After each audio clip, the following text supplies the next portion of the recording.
You've studied a lot of people who lie, who defraud, cheat and scam on a basic human level. How do you have trouble trusting human beings in your own life? How what's your relationship with trust of other humans? It's a great question. So, funny enough, before I did this, I was like an incorrigible optimist. I everything, the sun shined every which place. I always saw like everybody is fundamentally good. Nobody was bad. It just was like sort of wrong place, wrong time, bad incentives. That view has darkened significantly. But I just try to remember my sample set, and just like I'm just sampling sort of the worst. And I try not to let it bleed into my day-to-day life. And I think it's probably because I was such an optimist early on that I've been able to kind of retain some of it. I call it enlightened optimism, like choosing to be optimistic in the face of a realistic sense of the problems in the world, and with a realistic sense of like the scale and the challenge ahead.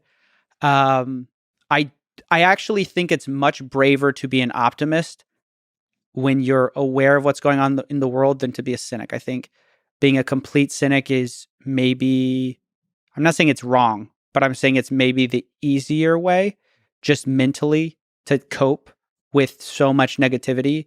It's like just saying, well, it's all bad, it's all doomed to fail, it's all going to go bust, is easier.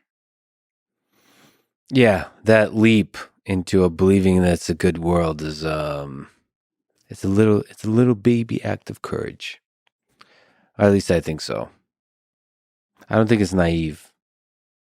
No, it can be. Some people are naive that are optimistic, but oftentimes, just because someone's optimistic does not mean they're naive. They could be full well aware of how troubling the world is. And I also believe some of the people you study, I'm a big believer that all of us are capable of good and evil. Um, so in some sense, the people you study are just the successful ones, the ones who chose sort of the dark path and were successful at it. And I think all of us can choose the dark path in life. It's that's like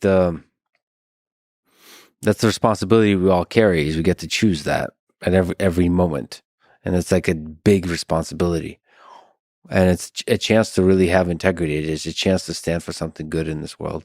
And all of us have that, because I think all of us are capable of evil. All of us could be good Germans. All of us could, in atrocities, be part of the atrocities. Yeah, I think I really have, especially in recent years, tried to somewhat depersonalize my work and see it almost like as like a, I don't know, like a force of nature that I'm fighting more than like individuals. Because of this exact thing, I think like sort of therefore, but the grace of God, there go I, is kind of a really profound way to understand yourself, rather than as just like fundamentally good and like full of integrity. Acknowledging that so much of that is a product of your environment and your family and your upbringing, and so much of the people who don't have that is a product of their environment. It doesn't absolve them, but it gives you more perspective to to sort of deal fairly, if that makes sense, and not approach it from a place of anger or a place of outrage. There is a sense of like sadness for the victims. There's a sense of outrage for the victims, but approach the individual who's done the thing from that place of understanding of, this isn't just this person. There's like a whole broader thing going on here.